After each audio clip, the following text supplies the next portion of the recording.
他身上的伤，我都已经包扎过了，但我身边可以信任的全是男子，不便贴身照顾，只有麻烦师傅您了。他身上的伤虽重，恐怕心里的伤更重吧？你对女孩子还真是狠心啊！他是我的仇人。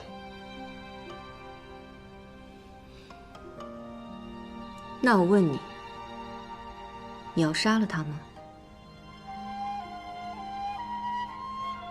灭门之仇，不可不报。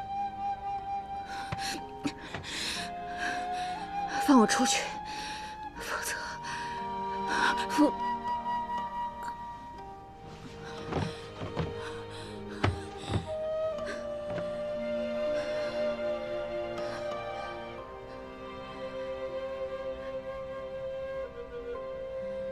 他吃了官方秘制的软筋散，手足无力，但对身体无碍。藏海，我不是你要找的人。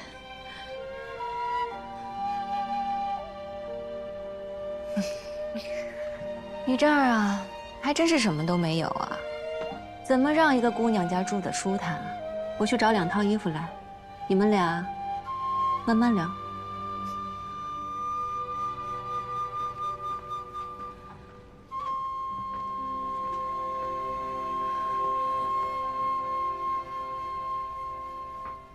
您腿上的伤又渗血了，我让师傅回来给你包扎。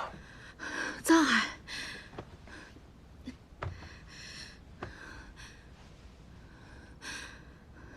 我再说一次，你的仇人不是我，我一点也不知道你父母的事情。你与曹静贤勾结，想要在那一晚抢夺鬼玺，因为你们对鬼玺的欲望，在10年前害我全家惨死。我回到京城，就是希望有一天我能手刃仇人。我是与曹静贤有约，但那都是为了鬼玺。你一直说我勾结曹静贤，但你不要忘了，是我帮你杀了他的义子。若我跟他真是一路人，你能活到今天吗？你留我一条性命，不就是为了玩我吗？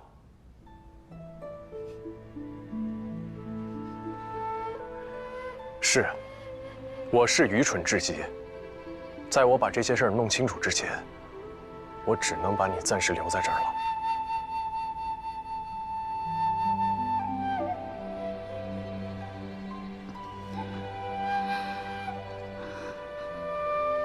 我可是东夏的公主，你这么对我，就不怕你们的皇帝怪罪于你吗？对不住了，殿下。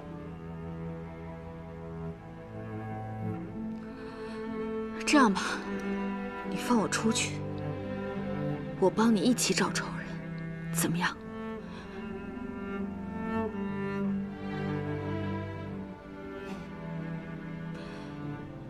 既然现在无论如何藏大人都不相信我了，那你现在就把我杀了吧。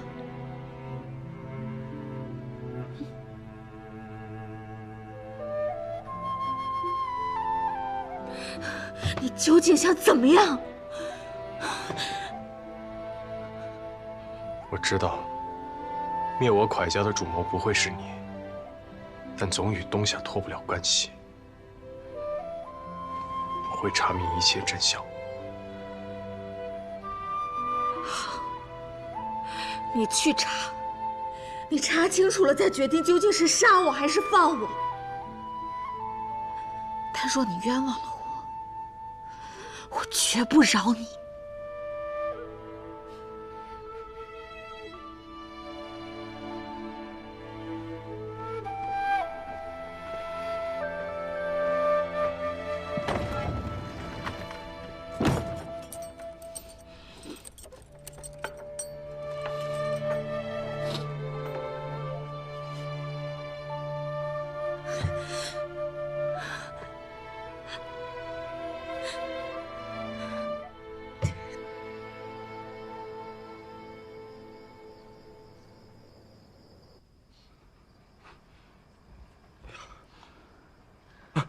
要杀我！不要杀我！母亲，制服他。福儿，福儿，福儿，娘在这儿呢，不用怕啊，没事了，娘，没事了，我好疼。别怕，没事了啊。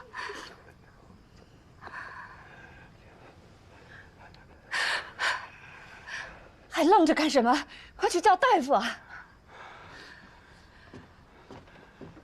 大夫，大夫，何之，何之，你怎么才过来？少夫人恕罪。大夫呢？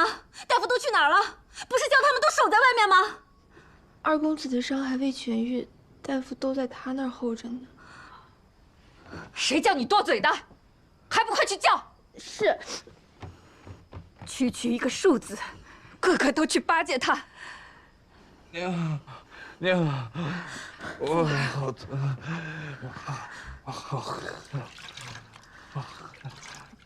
娘知道，那个庄知县想骑到你头上，娘是绝对不会让他得逞的。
父亲，您找我。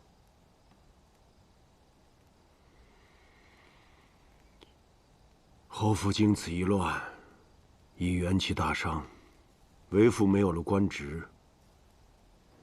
你哥也废了。庄家除了平津侯这个爵位，也不剩下什么了。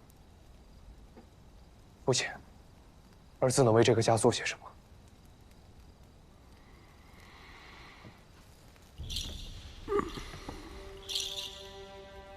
想要在朝堂站稳脚跟，必须手握实权，尤其是军权。现如今为父的情形，想从头再来已是痴人说梦。庄家的全部希望，唯有你。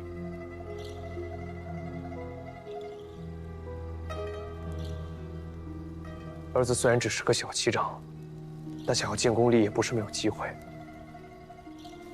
儿子明日就向武义将军请命，远赴边疆。不用去打仗，为父还有其他办法。父亲的意思是？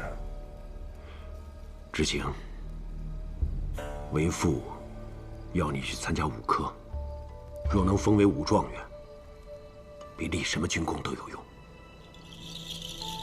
武状元，儿子虽已恢复练武，但根基尚浅，想要和那些练武之人争夺，只怕是有心无力。你是我庄如隐的儿子，只管放手一搏便是。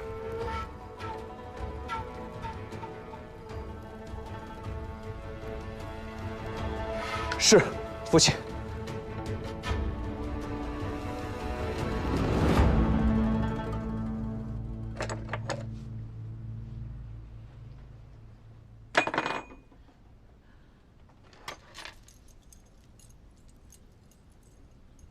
侯爷一早就出去了，是，侯爷今日去了令月楼，听说还请了好几位兵部的大人。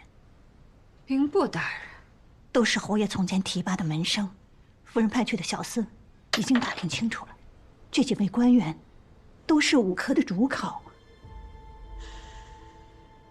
看来侯爷是铁了心，要帮庄之行夺得武状元了。他是彻底不顾我们娘俩的死活了。不息怒，小心气坏了身子。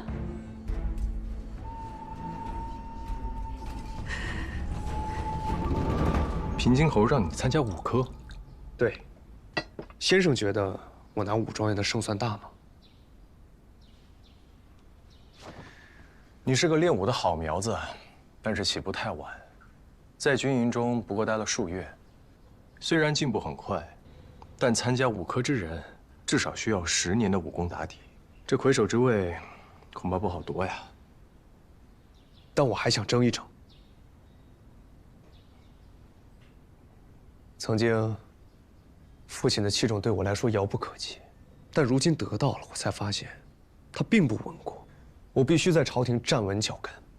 如今庄家元气大伤，若是我能拿到武状元，也能让外人对我、对侯府刮目相看。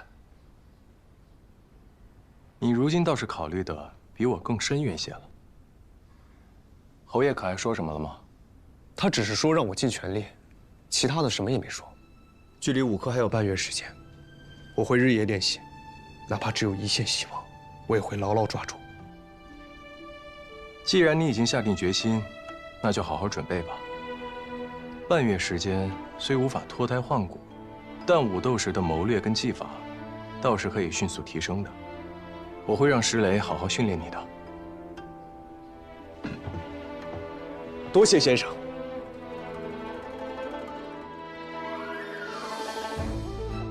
武举第1式策论。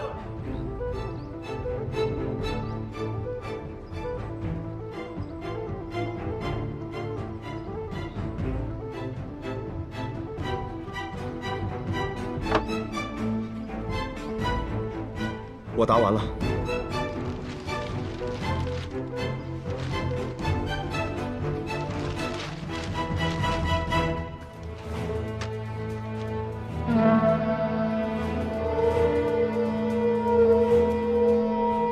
武举第2式武斗，韩城对石仓，郑明朗对曾文轩，叶兴旺对康浩，龙飞虎对庄之行。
武斗最终胜出者为庄之行、方磊，此2人将进入明日中试，争夺武状元。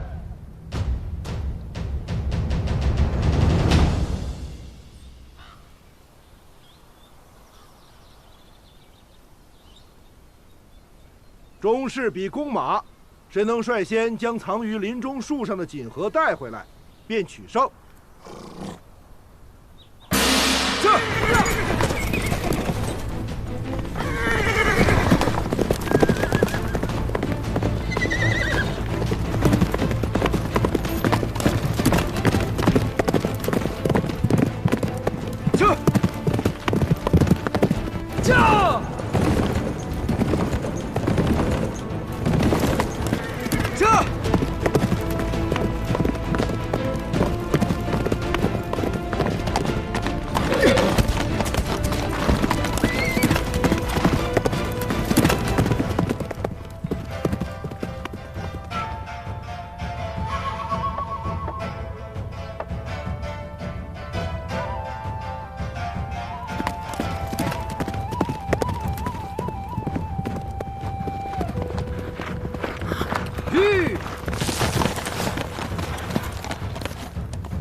你跟踪我？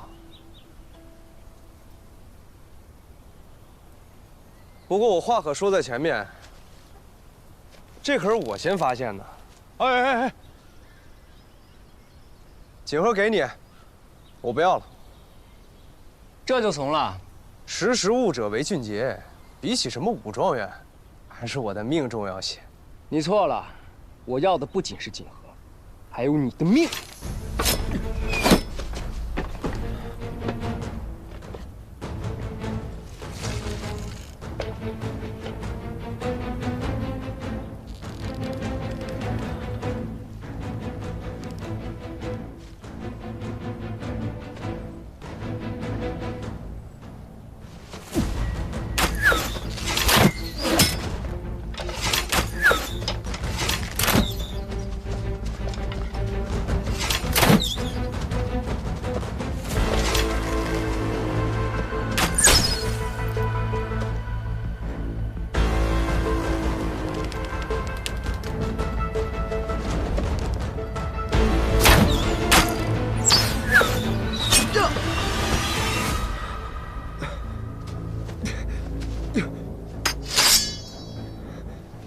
区一个2公子，也想拿武状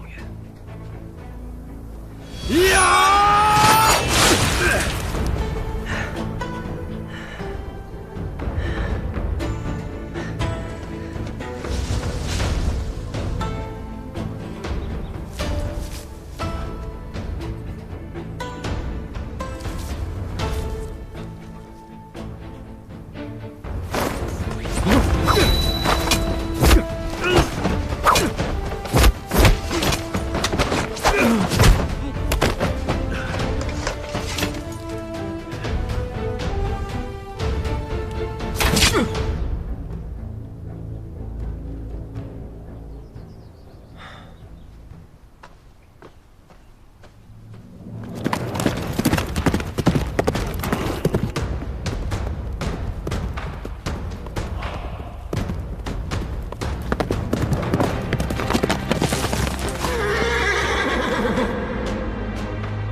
中试获胜者，庄之行。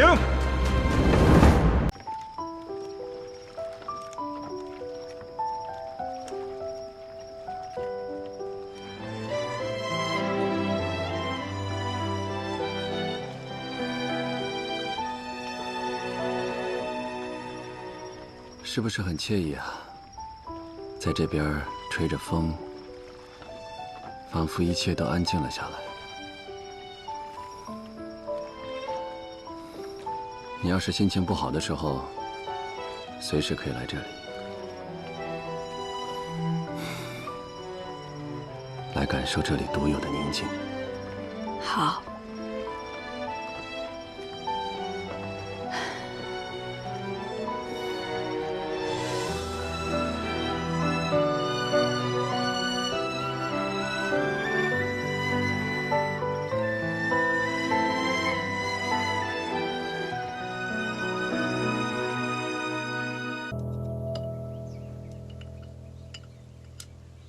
孩子，你在这儿安心住一晚，明日我给你些盘缠，让你回家。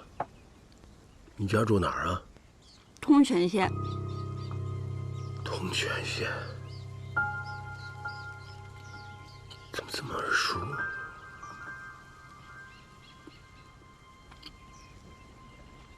你怎么了？没什么，只是让我想起了一位故人，他的家乡也在通泉，那离这儿很远。姑娘，你被劫了道，最好还是去报个官。我不想报官。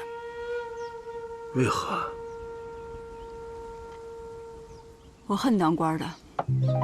多年前，我姐姐就是被当官的掳了去，后来宅子起了大火，差点被烧死。再后来，她又被人逼迫的跳了悬崖，死了。阿姨阿娘千辛万苦的养大姐姐，却传来了这样的噩耗，这谁受得了啊？你说，我还能相信当官的吗？是啊，这的确不是一般人能承受得了的。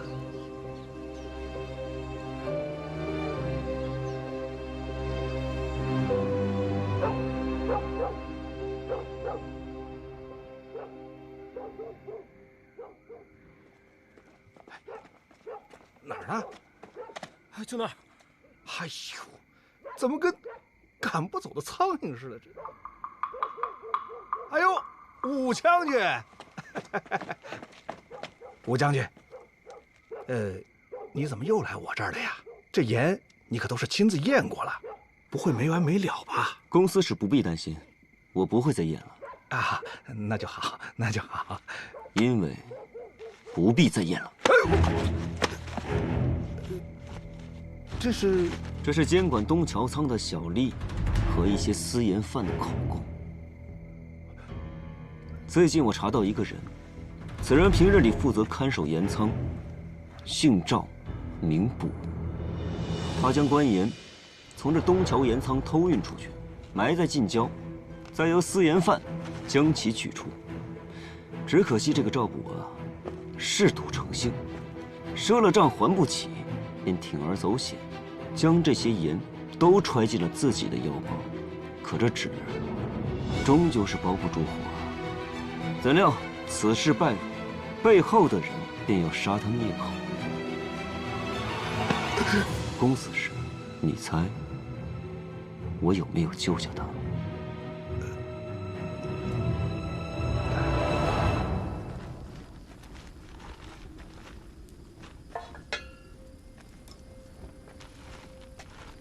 老伯，还没睡啊？睡不着啊。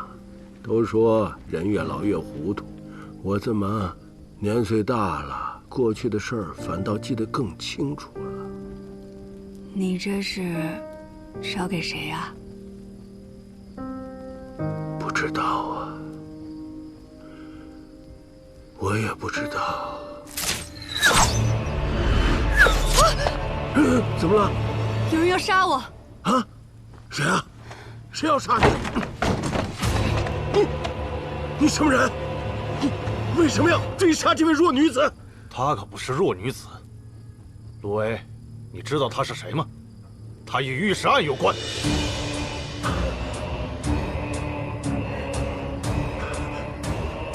滚开！要不然连你一块杀了！闪开！住手！给我住手！你们还想怎么样？他当年下令灭口了多少女子，又强逼着3次定案，害死于谦一家老小。他武幽静做的孽还不够多吗？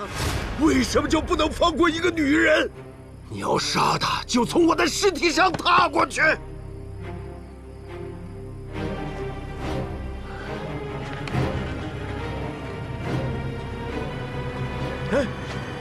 你跑啊！快跑啊！我不用跑，你也不用死。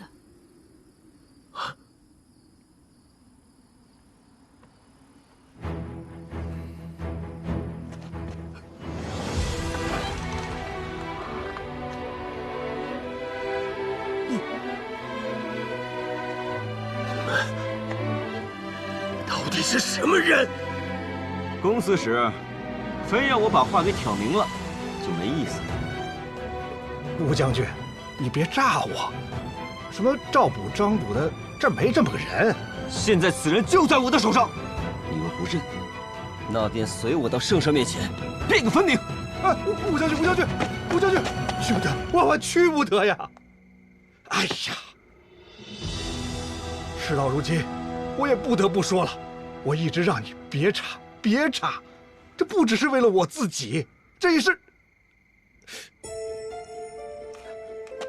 也是为了你呀！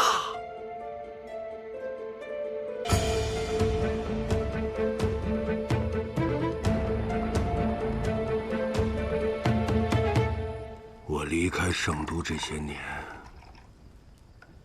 没想到还发生了这么多事儿。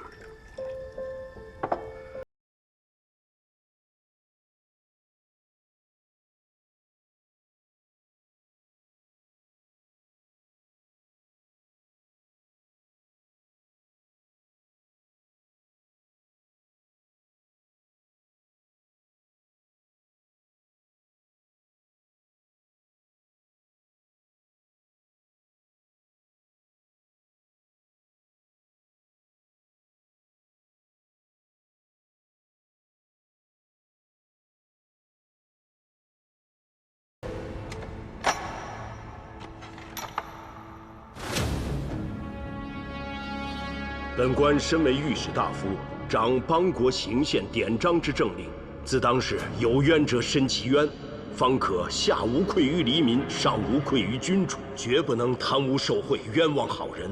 于前乃是朝之脊梁，我岂能违背道义，去压垮这条脊梁？是在千牛卫当差吧？哎呀，一日他醉酒下朝，奸污了一名宫女啊！而承其家风，为人清正，绝不会干此等卑劣之事。没有吗？我怎么觉得有啊？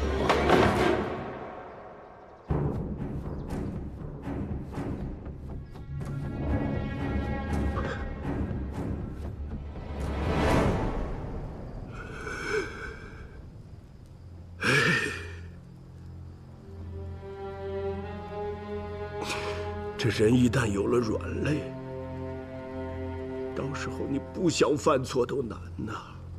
于谦，我打心底佩服他，可他的下场如何呀？他的家人又如何？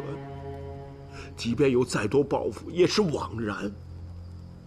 于谦是个直臣呐，可这世上又有几个于谦？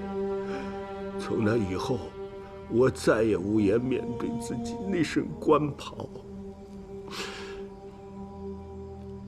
便辞官归隐了。没想到此案的背后，从一个县尉到王公贵胄，牵涉种种，竟如此复杂。孩子，我老了，生死不过几年，可你还年轻啊！你听我一句劝，放下过去，别再去找武幽静，他不是你能惹得起的人。千万别给自己招来杀身之祸呀！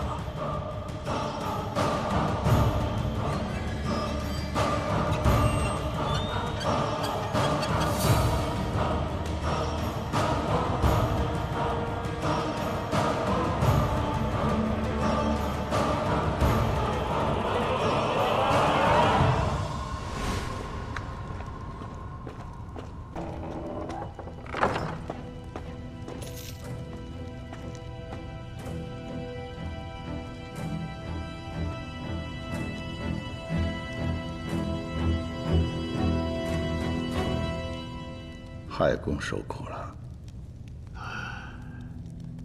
康平王亲自来看我，我便知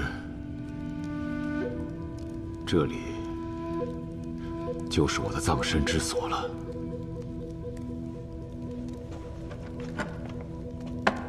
终于，还是走到了今天这一步。是啊，以死期换死期，本就让人意想不到。你是代我受过。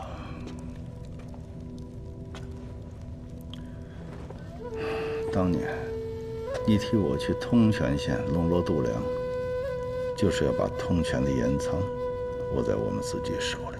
此事没什么好后悔的，你的沿路之棋也已经成功大半了。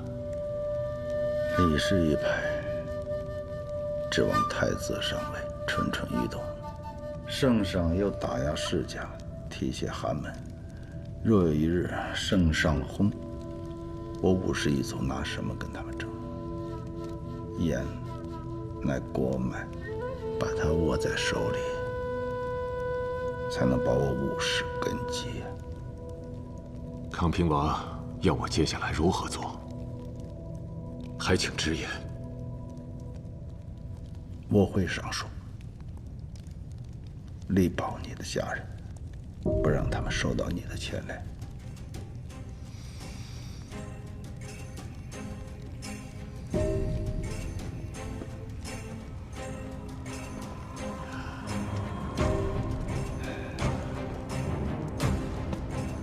我明白了，那叶平安见微便能知主，是个乱局的祸害。无论如何，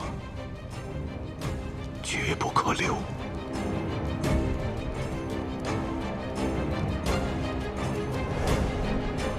平安，我看你思绪不宁，身在圣都，却好像被囚于牢笼之中。你应该出去走走。于我而言，哪里不是牢笼？还一平自尽了，但我总觉得这背后还有什么。这御史案结案也没彻底打消他的疑虑，他还想追查盐的事儿，恐怕迟早会生事端，还请康平王早做打算。父亲，叶平安要设法除掉，他迟早会查清御史案。此事我们不便出手，不如用酷吏这颗棋。御史案，难道这一切都是你做的？现在你还要杀了叶平安？康二，没有规矩。你告诉我什么是规矩？我刚从宫上那儿回来，你猜我查出什么了？本来我一直以为在背后私盗官盐的人是李宗旭。这个胡家明明家业昌盛，你为何要这么做？为什么？兄长，你一直念叨金元之战，多少人尸骨成山，就是因为李氏把持政策，怂恿官吏从中作梗。你愿意让这种事情重演吗？不管政仓在谁的手上，如果这天下皆是清官良臣，这种事就绝不会发生。还有，你做的这一切根本就不是为了你儿子，只是为了你手上的权力。为了权力，你竟然可以盗取官盐，结党营私，炮制御史案，害死那么多人，做出这种伤天害理、天诛地灭之举。你是我武氏子孙，一荣俱荣，一损俱损。你能当大将军，刚出生就比别人高出一个台阶，都是因为你姓武。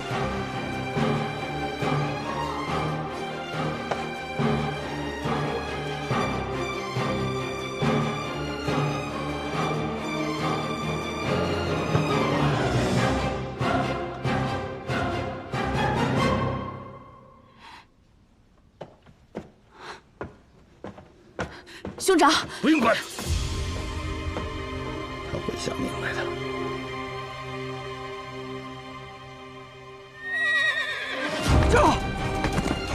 你是我武氏子孙，一荣俱荣，一损俱损。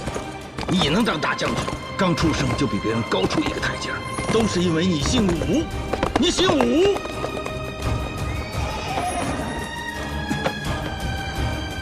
武将军，你这可是有急事要面圣。要。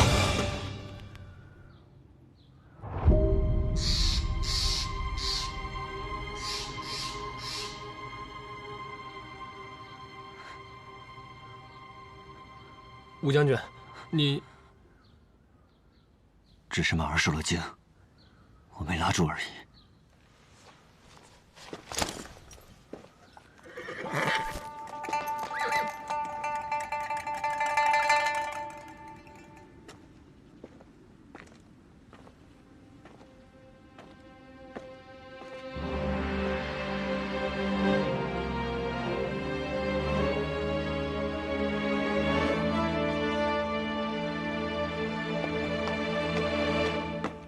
范内侍，叶新一，请吧。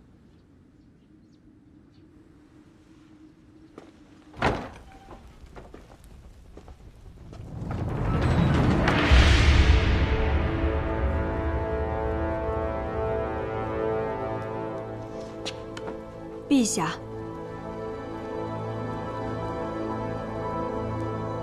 今天来医馆，是想跟你探讨一下医术之道。平安不敢。有何不敢？你的医心之术，圣都内可是人尽皆知啊。平安惶恐。起来吧。平安，朕问你，这一罐汤药，如何才能成为一剂良药？好药材，服以好火候，对症，才是良药。正所谓轻科要急，沉科要缓。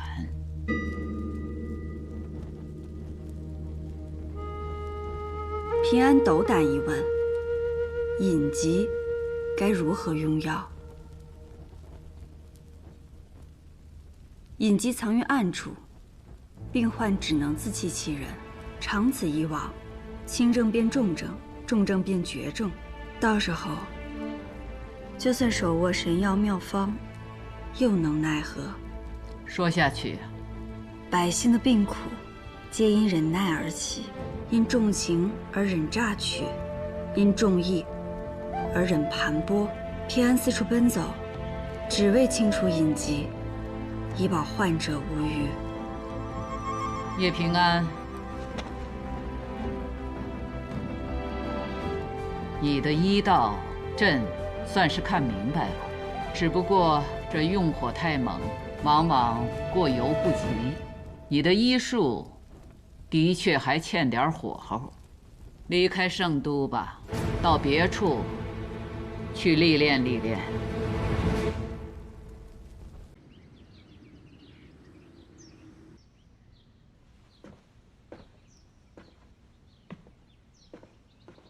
苏玄真人在想什么？再回过，我听来进香的人提起，才知道山下近日发生的事。你上回来为何不告诉我？我不想让真人再为往事挂心。你当年既然选择了帮父亲，便没什么可悔的。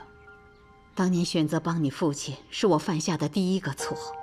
为了逃避事实抛下你，便是一错再错。你不能像我一样，选错了路。素玄真人曾让我遵循自己心意行事，我来便是想告诉真人，我已做出了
父亲都和御史案有关，而我是武家之女，我已不在乎什么清誉了。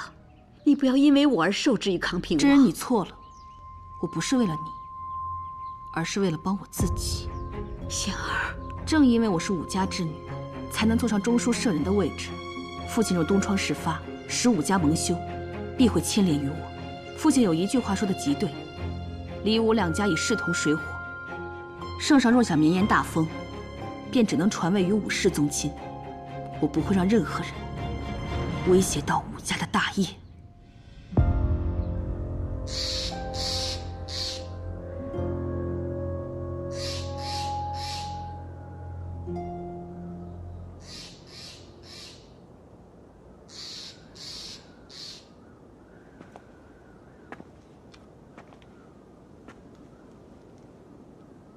康平王是幕后主使，你是怎么知道的？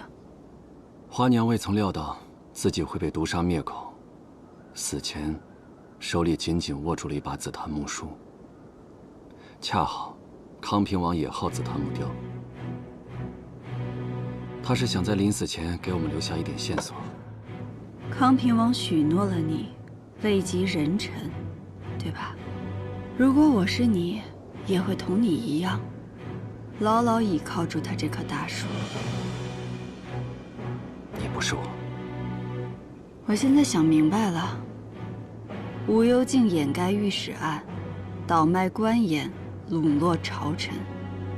李武之争，他早就在下这盘大棋。我再问你一次，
今虽这么早就落雪，恐有异变呢。报！说的可汗乎？说的二王子继位，起兵反京。报！说的可汗乎？说的二王子继位，起兵反京。说的可汗乎？说的起兵反京。臣求请，领兵赴边，守我大封，抵御外戎。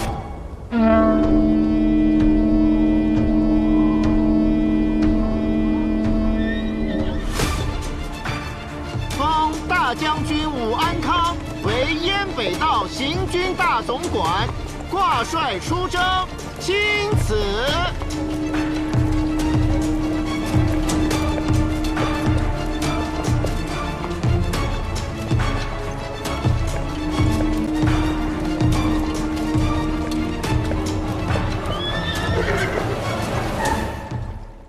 是我下贱，我不该朝少卿泼水；是我愚蠢，我不该朝少卿泼水；是我下贱，我不该朝少卿泼水；是我愚蠢。这人犯了何事，要遭这个罪？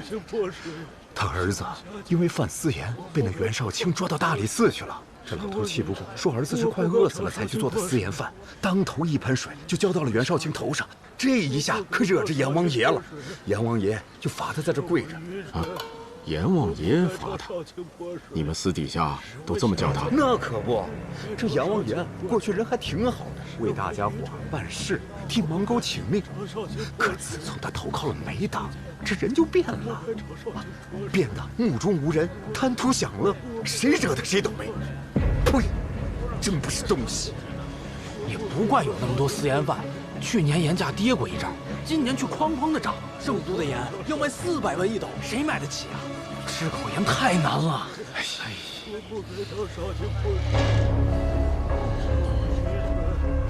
私盐贩。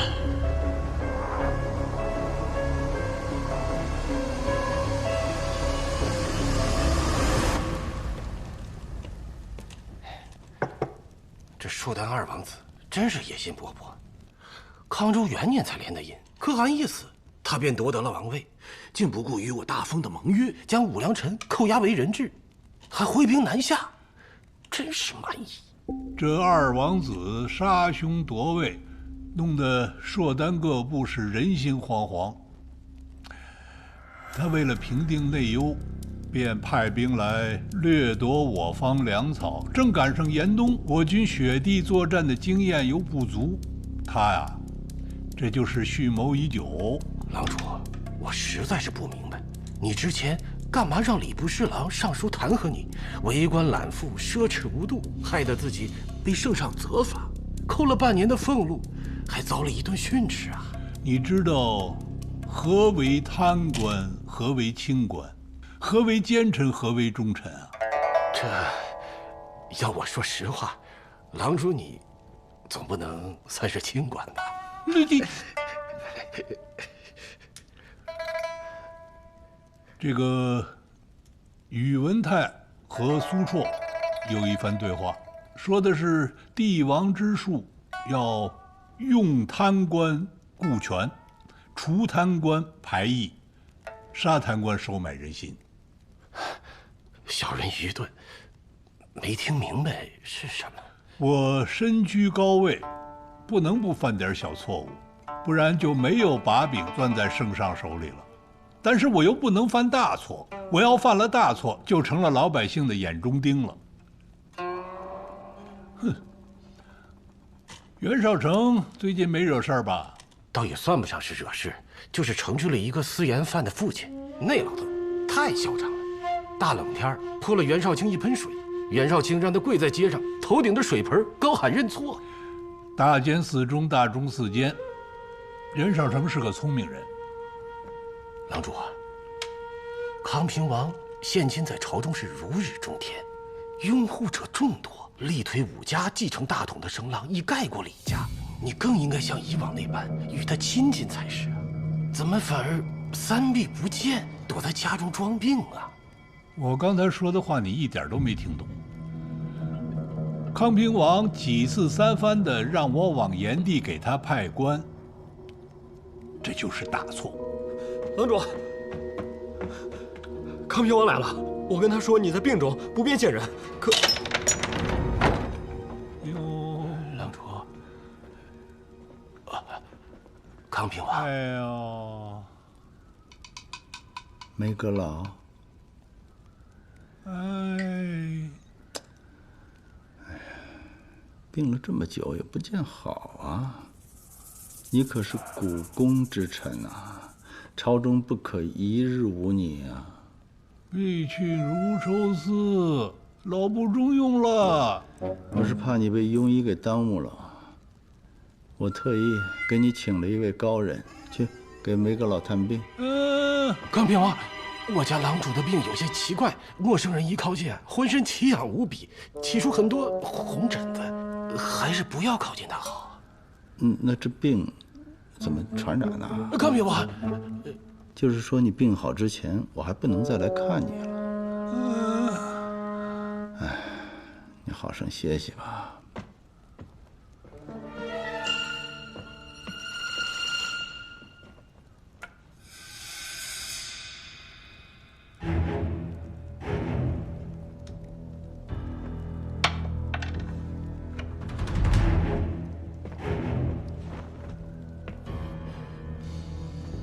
郎主，康平王王下次再来，我们该如何应对啊？他看出我是装的了，不会再来了。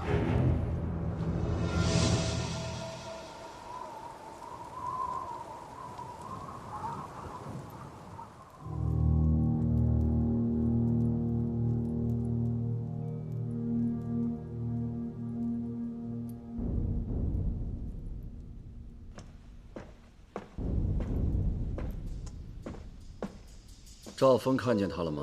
看见了，赵峰已经风风火火地查私烟犯的事去了，还让人把跪着那老头给带走了。那不是挺好？赵峰为官尽责，向来就爱管那些民生闲事。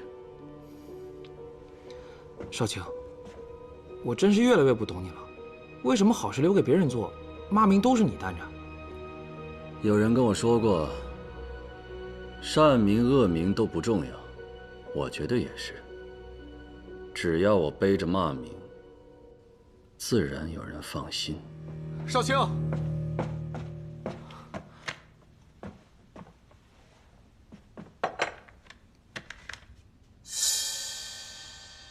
扬州。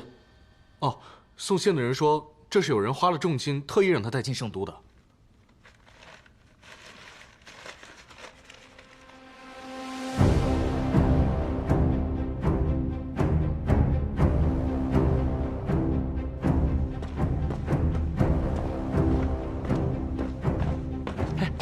少卿是去康平王府吗？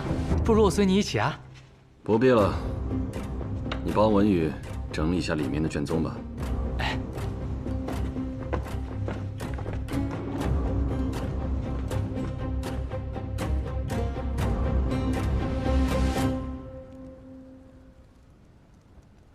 草民乃扬州千户，今状告州籍属监曹状告我。何以擅自侵吞漕运费，以公谋私，贪墨无度？请彻查何以及与之来往官吏，在扬州为不法之事。康平王，饶命啊！康平王，下官知罪，下官知罪，下官知罪。何监曹，你贪点小小的漕运费没什么，可因为这状子，扬州所有的沿路就都得停啊。停了。这也不至于吧？哎，这状子不还没递上去呢吗？扬州一年的官盐50万担，转卖其中的5万担，那一年就是10万2白银呐。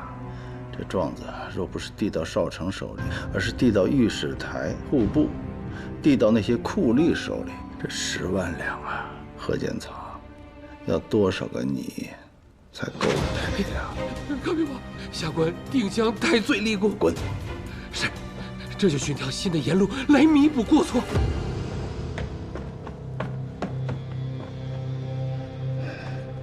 少城，你又立了一功。少城本就仰仗康平王提携，这都是分内之事。可惜那徐陵当上尚书右丞之后，这一年竟然没有出什么岔子。你恐怕还得再有一些耐心，要不，你和显儿的婚事先紧一紧，我找人择个吉日。谢康平王。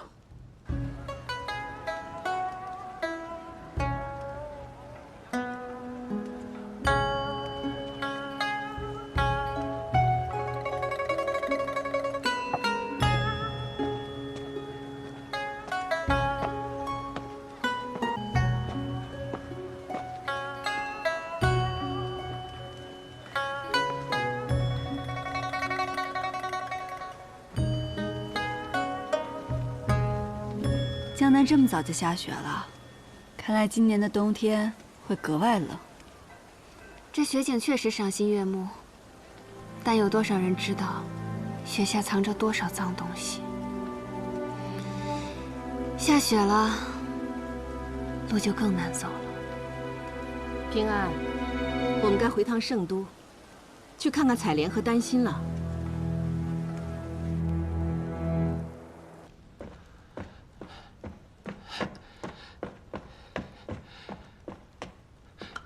参见康平王。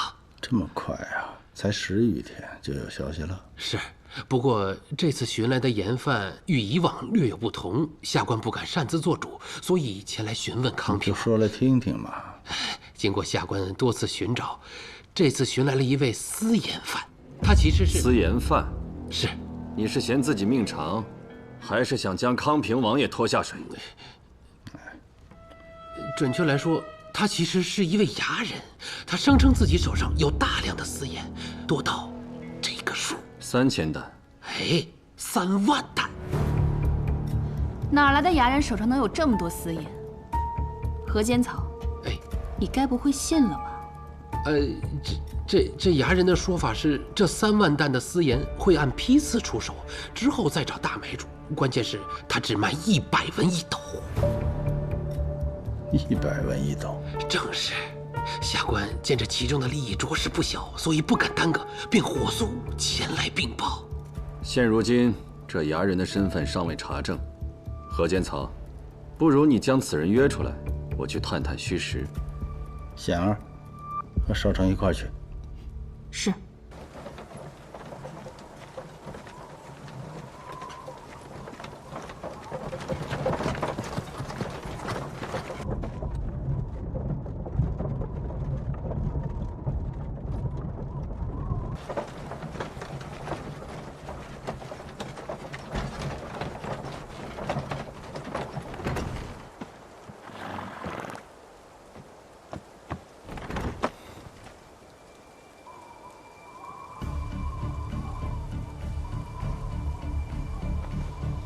若是有人想取我们性命，此地很方便。若是真有人设局杀我们，那才刺激。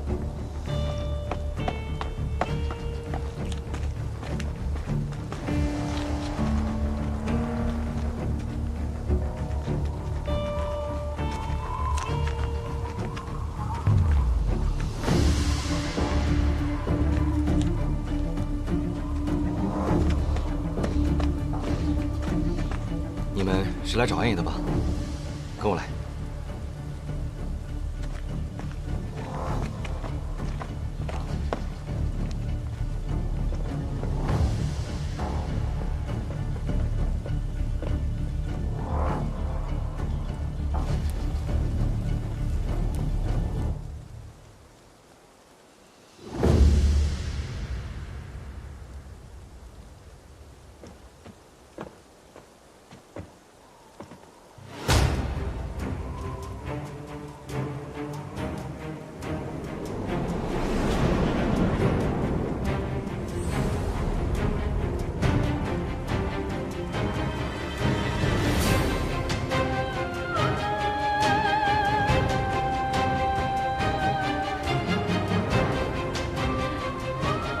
不会这么巧吧？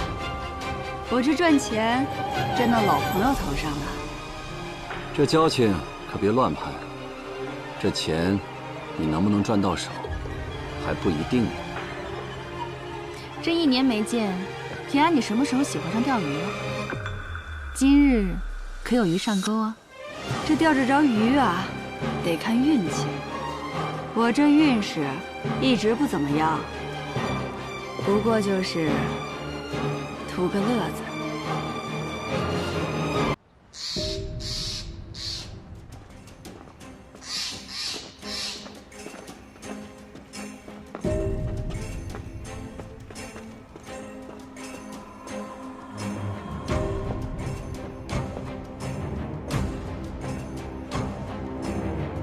叶新一，我是刑部侍郎赵峰，听闻叶新一正要离开圣都，因而在此恭候。赵侍郎，这是何意？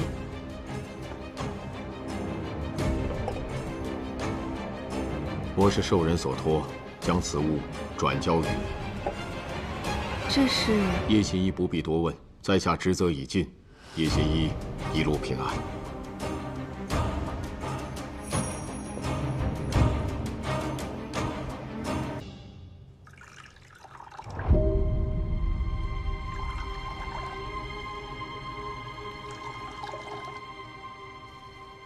你先前离开圣都，连招呼都不打一声，怪让我惦记的。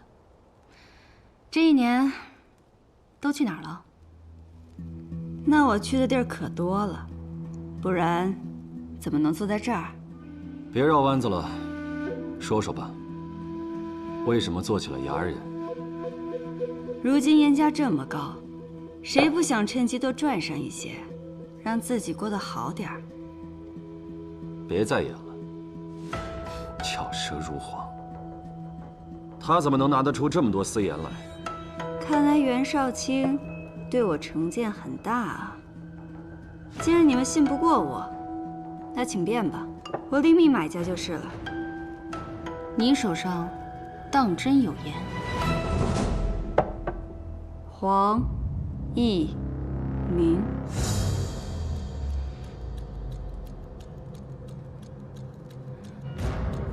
黄一鸣可是河南道一带最大的私盐贩，你怎么会认识他？袁绍卿真是贵人多忘事啊，连我吃饭的本事都给忘了。我治好了一个私盐贩的头痛症，他便将我引荐给了他大哥。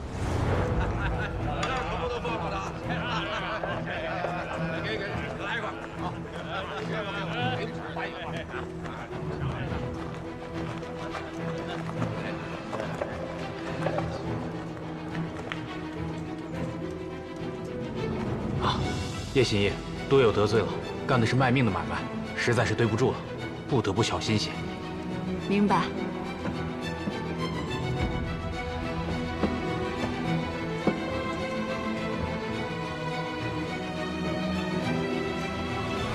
这黄一鸣的确有个绰号叫黄铁拐，只是没人知道他是怎么取的。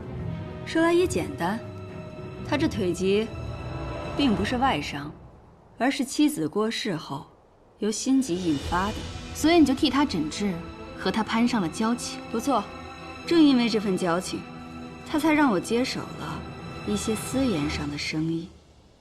你这故事讲的还真乏味，别再跟他浪费时间了，我们走。袁绍卿还没当上康平王的乘龙快婿呢，就开始对武舍人指手画脚啊，还是防着点他，以免被利用。你倒是担心你自己吧，有命赚钱，没命花。行了，少成，平安的生意，我哪有不做的道理？你若真认识这黄一鸣，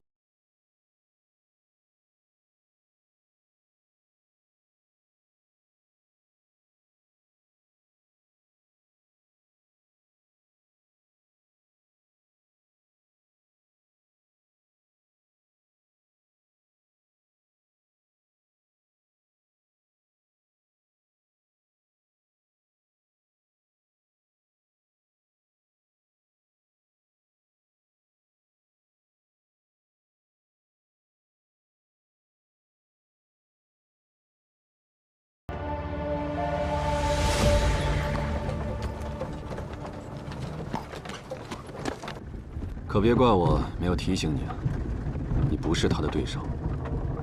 沿路我们可以再找，何必与虎谋皮？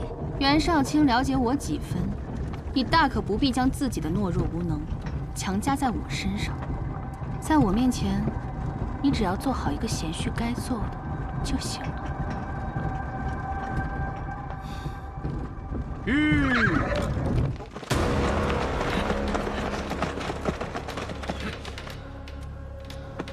谁这么大胆，敢拦我的车驾？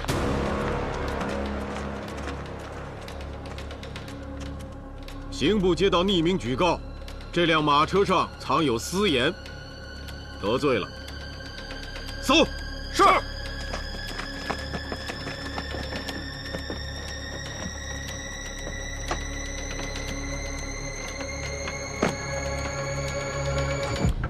侍郎，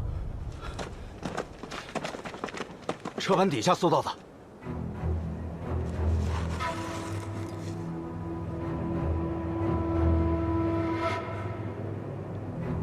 赵公，你又不是不认识我们，我们怎么会在车底藏匿私盐？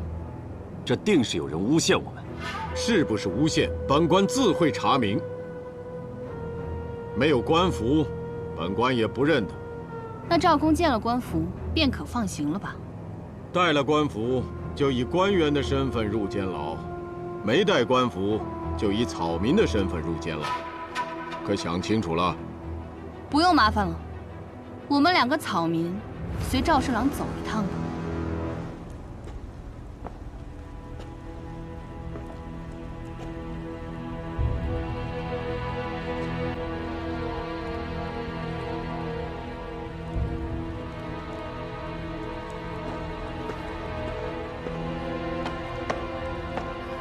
兄台，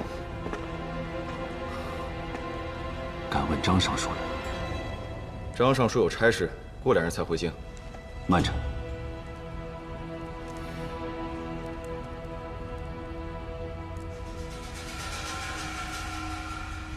劳烦跑堂大理寺，就说袁绍卿。哎，说什么呢？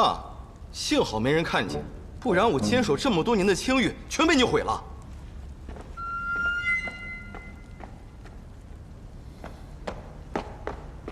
吴舍人，让宪将军来提人。是。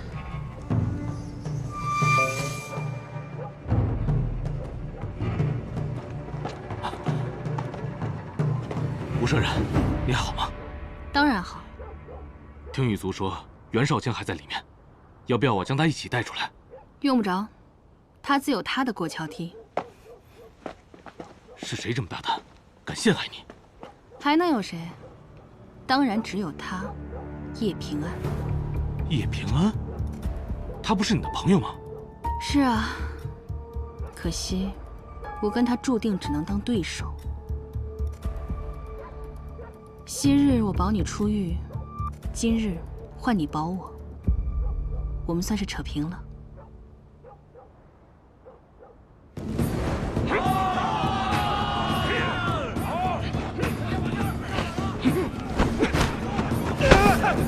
下一个！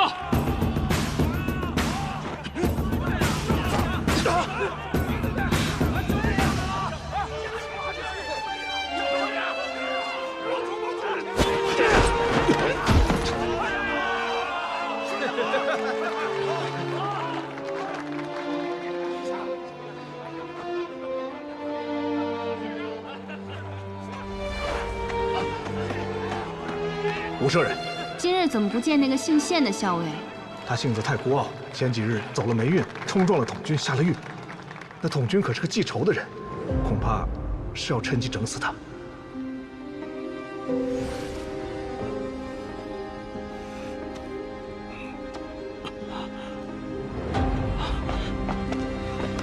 谢武舍人救我一命，献广平愿为武舍人赴汤蹈火。那就别当校尉了，我已经安排好了，你跟随我兄长武安康上阵杀敌，最好能立个功。但我要你活着回来，做个将军给我看。是。扯不平。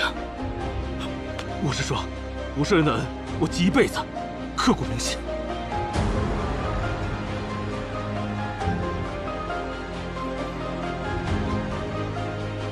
刻骨铭心，可为我生，为我死。可好，替我去找一个见过黄一民的私盐贩，我用得着。是。前线战事如何了？吴将军英勇，率军将硕丹逼退数10里，现大军在与其对峙，吴将军正准备找时机突袭。冒进可不好，你告诉他，不要太快。雪天路难行，盐、粮草均饷，恐怕都要迟一些。还有，你告知沿途仓司、工部、户部，谁敢怠慢，绝不轻饶。康平王放心，属下一定办妥。贤儿，怎么去了一整天呢？少成没跟你回来？他还有事要办。那人手上的确有盐，而且他自称跟河南道上最大的私盐贩黄一民有交情，货就是他的。若真是黄一民，有那么多盐就说得通了。伢子的佣金要多少？800两。倒也是这个行家。不过这伢子的身份，你听了一定意外。他是叶平安。叶平安此举定是别有用心。若他真认识黄一鸣，那我们这条路不通，换一条。可是父亲，夏儿，我们你为的恐怕不是颜，而是想证明自己能赢过他吧？前几日，李允琛上了一道奏章，对吧？是。他盛赞太子品德，力保太子。圣上只批了5个字：四座且莫宣。莫宣，那是圣人在敲打他，故意让你看见。那也是在提醒我。沉住气，我让何意再另寻言路吧。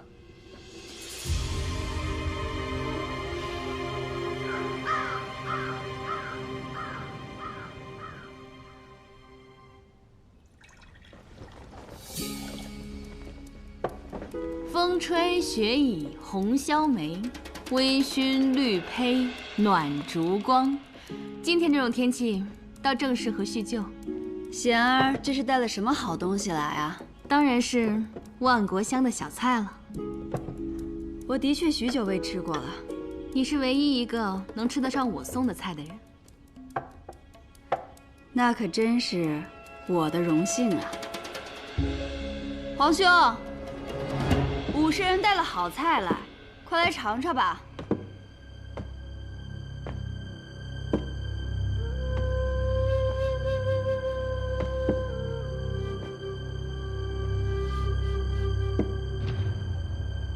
这当官的还不配与老夫坐在同一张桌子上。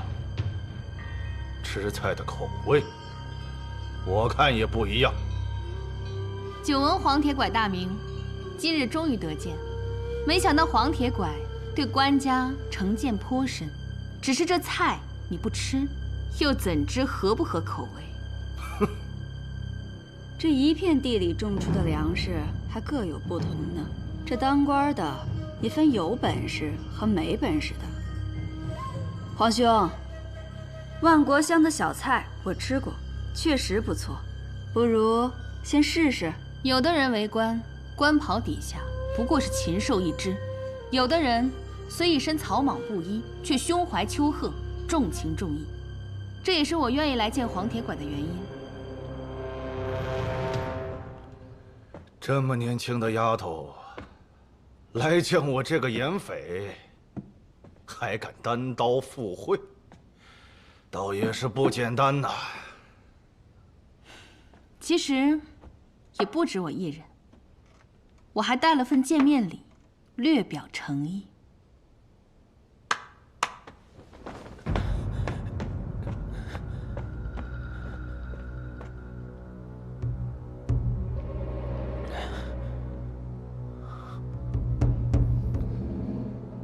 他，你肯定认得。武舍人不愧是手眼通天，这小子被下了大狱，我可是记挂了很久啊。老三，还愣在那儿干什么呀？过来，过来，过来，让叔好好看看。叔，哎，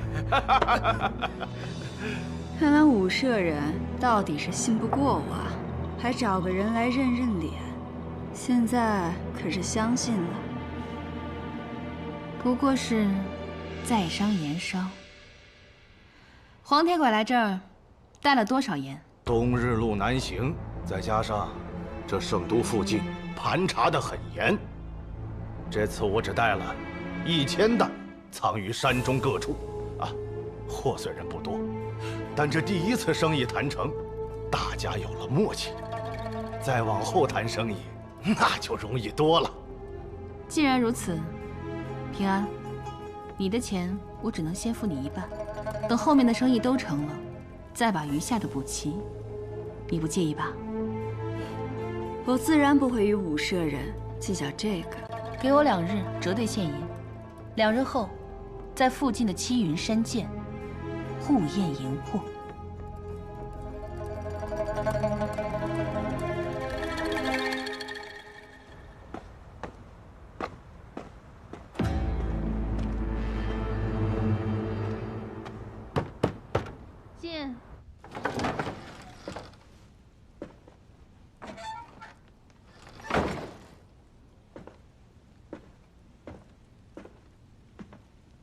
堂堂大理寺少卿，怎么比我还晚1日出来？听闻你刚从城外回来，说到底，还是去跟叶平安做生意了。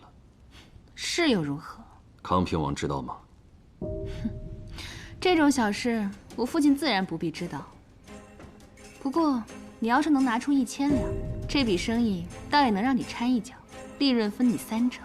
银两要得紧，交易兴许就在近几日。我提醒过你，叶平安他有问题。他有问题，需要你来提醒我。他既然费尽心机结识了私盐贩，就一定是挖了坑等着我跳。那你为何非要与他做交易？你该不会以为我是真想买他的盐吧？我是想知道过了1年，我和他再次过招，谁更胜一筹？你若执意与他斗，我就不掺和了。那你还不走？是等着看我沐浴吗？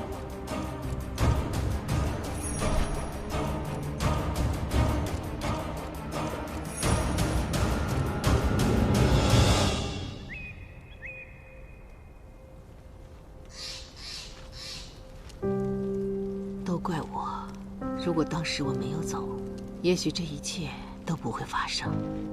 姑母，这跟你没关系。你跟丹心都是做了决定就不回头的人。你有没有想过，姑母我会有多难过？是平安不孝，可平安此生只能做个不孝之人了。我问你，你为何要亲自现身去交易？你明知这样做一定会引起对方的警惕。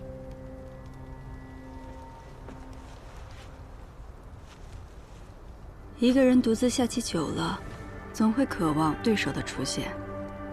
当吴显儿发现我给他布下了诱饵，你说他会不会咬钩呢？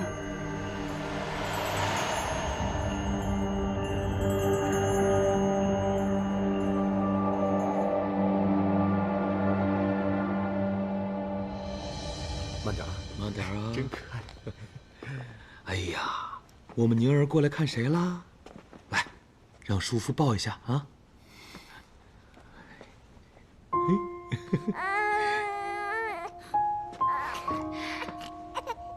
被你叔父的凶样吓到了吧？我们宁儿啊，天生聪慧，一看就知道你叔父是个大坏蛋。哎，跟咱们女儿说什么呢？本来就是嘛，你弟弟为虎作伥，在外面不知道有多少人骂咱们家，我出门都抬不起头。走了，宁儿啊，以后可千万别学你叔父。嫂子就是嘴上不饶人，实则用了我给孩子取的名字“刀子嘴豆腐心”。对了，你身边那个整日盯着你的何茂山，可是个小人，你还不处理掉他？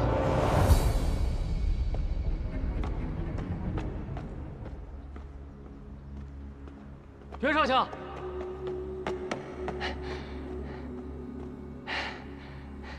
袁少卿应当不知道我跟康平王都说过什么吧？什么意思？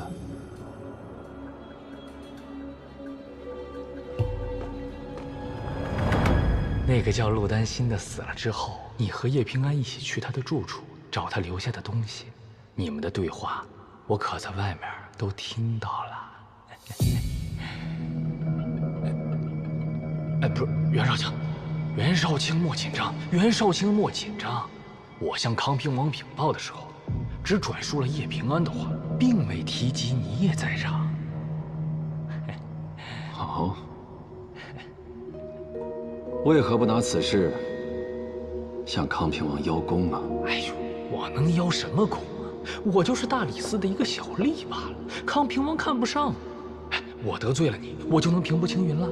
再说了，眼下康平王器重的是你，只有跟着袁少卿，才能越混越好。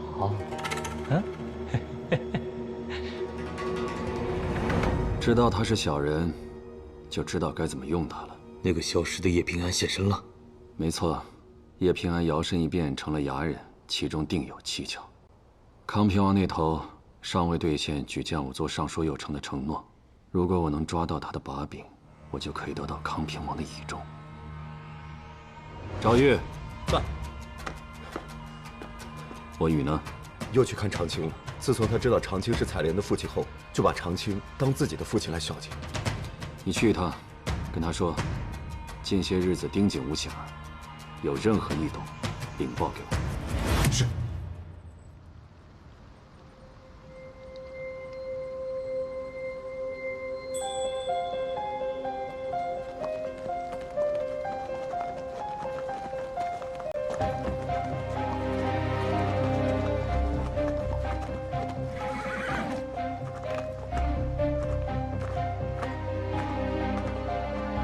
吴舍人，黄一民怎么没来啊？若买家卖家过从甚密，我这衙人不就没用了吗？行，那就户宴迎祸吧。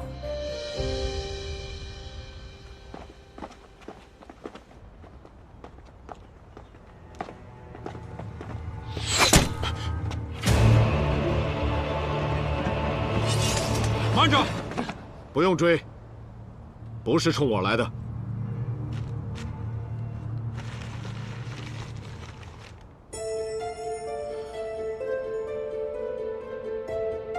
带上人，随我出城。是。我看到吴显儿出城，就派人跟上了他，一路上留下追踪的记号。去大理寺叫人，即刻出发。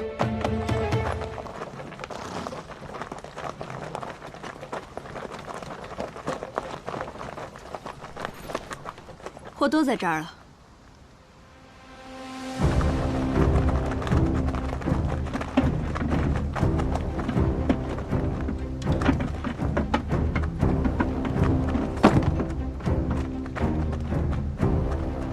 不用了，既是你光顾我的生意，我自是信得过。想必你的盐也是足斤足两。武士人既然是我的财神，我送送你。哎，我们之间就不用这么客气了。告辞。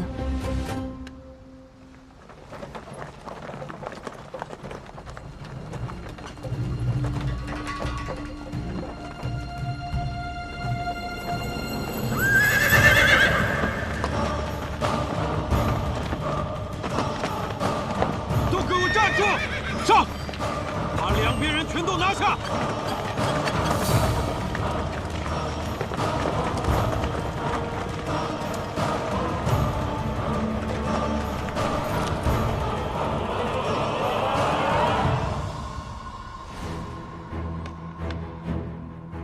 这是状告何以克扣曹饷的举告信。武由敬为人谨慎，看到后必会自断扬州沿路。沿路一断，他必急寻续接之策。平安，我们就能走下一步棋了。康平王饶命啊！下官定将戴罪立功。滚！是，这就寻条新的沿路来弥补过错。你真的只要100文1斗？吴显儿既然看得起我这个对手，那我便遂了他的心愿，化身为鼠，让他玩弄于股掌之间，引他这只桀骜不驯的猫入局。原来1年前放在观中的是掌心使令牌。叶心使既然重回圣都，又找上赵某，想必是身有要事吧？圣都之中有官员操控盐业以谋私，我想将这条大鱼钓出来。盐价高涨，百姓无盐可食，民生困苦。这背后的人，是时候该被揪出来了。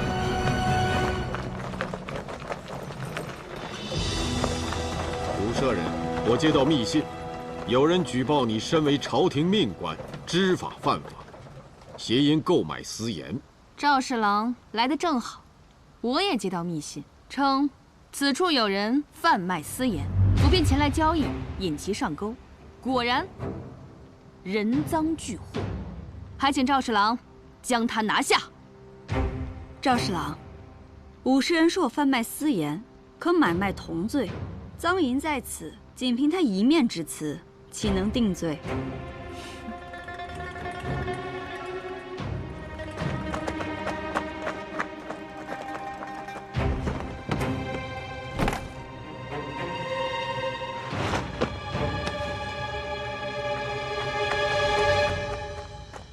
禀报侍郎，发现一副山文甲。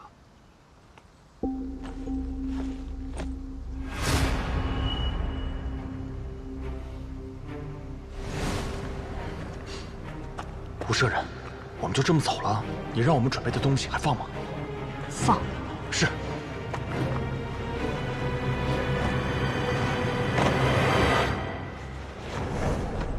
叶平安，你可真是胆大包天，不但贩卖私盐，还私藏甲胄，此等行径，罪同谋逆。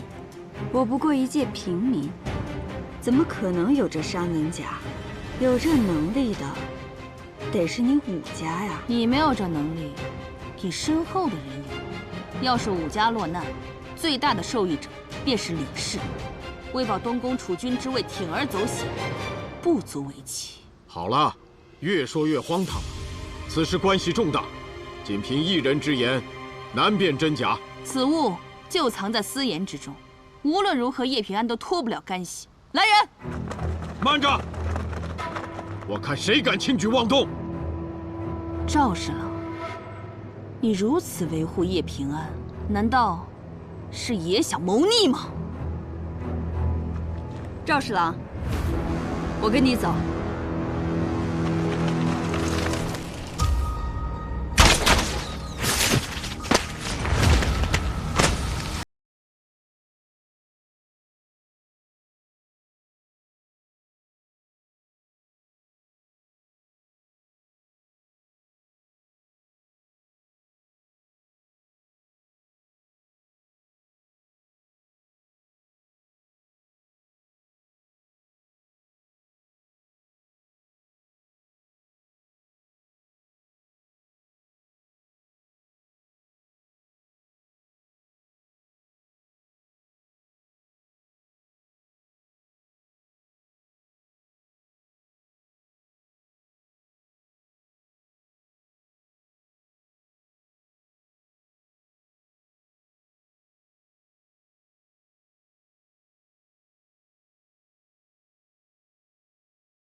一个鱼目混珠，此事牵涉甚广，袁绍卿，还请将人交由刑部，以便详查。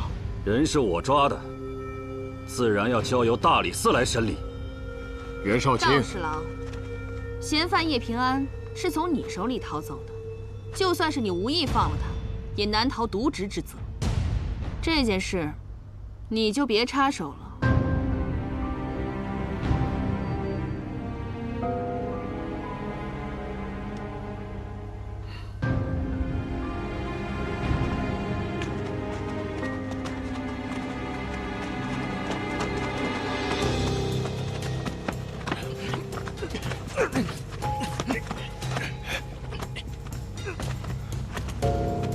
吴舍人，这个赵峰，上书过圣上，称太子才是正统。你去趟新开狱，告诉周明，赵峰牵涉盐甲案，周明知道要如何从赵峰那儿搜到证据。是。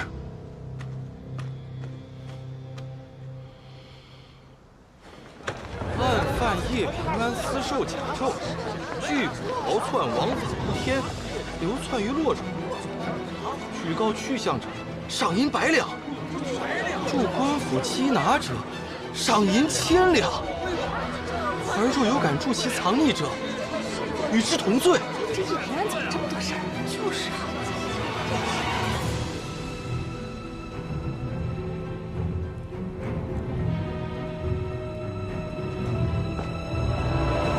啊。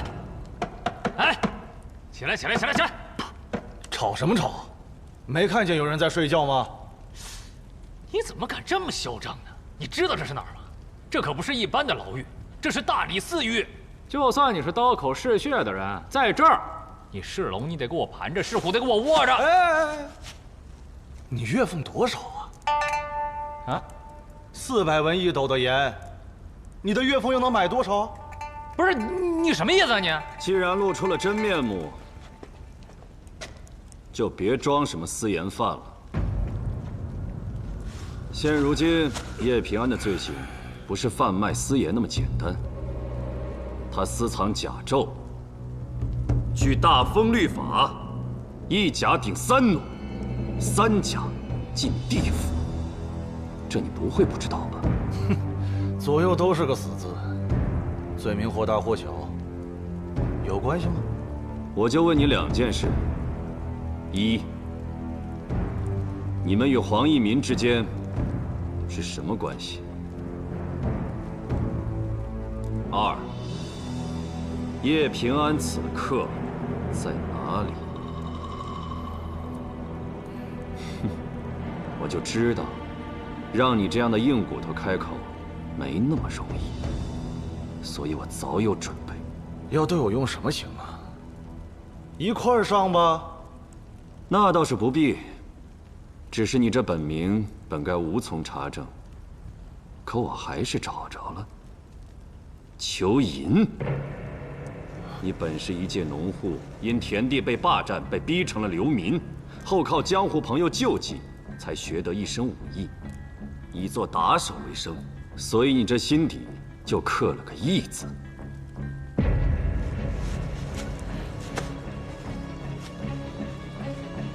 你从哪里知道的？怎么？我说的不对吗？像我这样的人，义字大过天。朋友和亲人之间没有区别，你们这些狗官不会明白的。说得好。那我今天倒要看看，在朋友和真正的亲人面前，你该怎么选。我要是没记错的话，在阮阳县你还有个表弟吧？不如我将他接来探望你，如何？我即刻便去，替你好好照顾照顾他。哎，不用。我可以回答你第一个问题。这1年来，我们都在摸索盐路，因为我们知道武油境需要盐。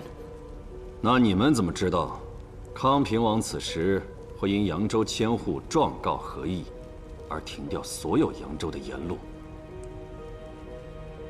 难不成前些日子送去大理寺状告合议贪没漕运费的信，是出自叶平安的手笔呢？哼，不错。至于那个什么黄一民，我们并不认识，只是因为他的名头比较响亮，我们才借来一用。他倒编了一手好故事啊！那封状告信上写的可不是假话，还有你那个好岳父，从去年至今，就以捉拿流寇、看守盐田为由，派人到盐地去，花样百出的霸占农户的田地，害得多少人成了流民，不得不去做了私盐贩。嘿，你这反贼，竟敢肆意诋毁康平王！叶平安，告诉我，叶平安此刻人在哪儿？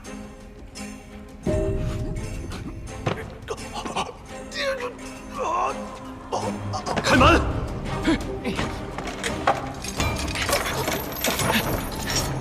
来，他服用过什么？没有啊，进来就喝了2碗水啊。去找郎中，他若死了，我拿你试问。是。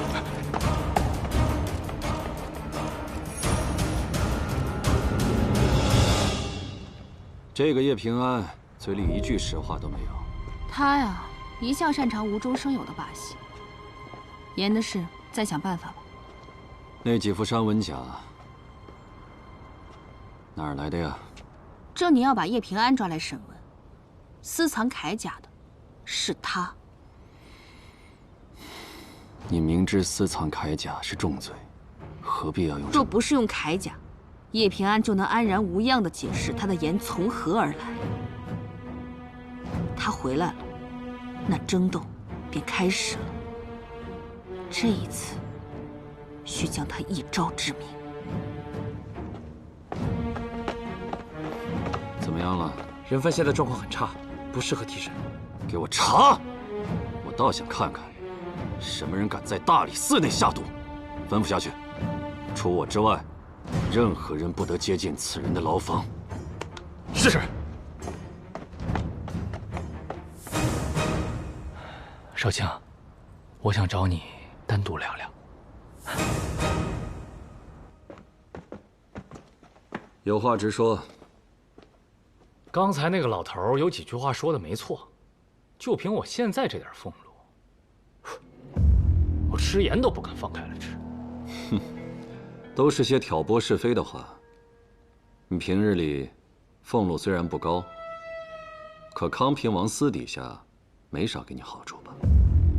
所以我想，我指望少卿你能提拔我的想法错了。我当初就应该跟康平王……哎，少卿，你说现在我能反悔吗？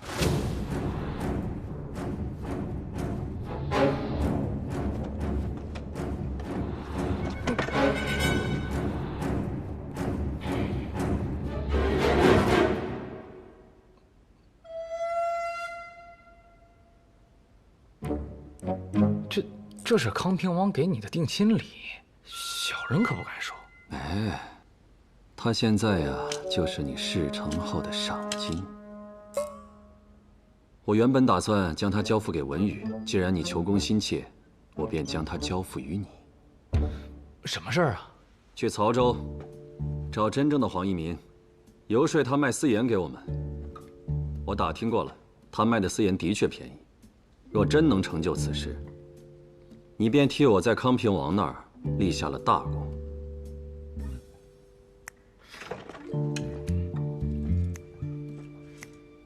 哎，可这曹州我人生地不熟的，就算我见到了真的黄一民，他恐怕也很难见我一面吧？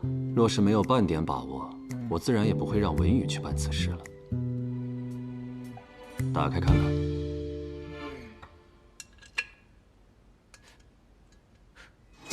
这是信我，黄一民这个私盐贩，重利更重情。他膝下有一子，名叫黄芪。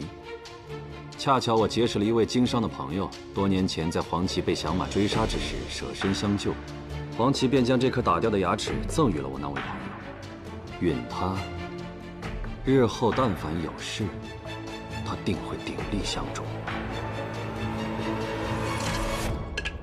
放心吧，定不负少卿重托。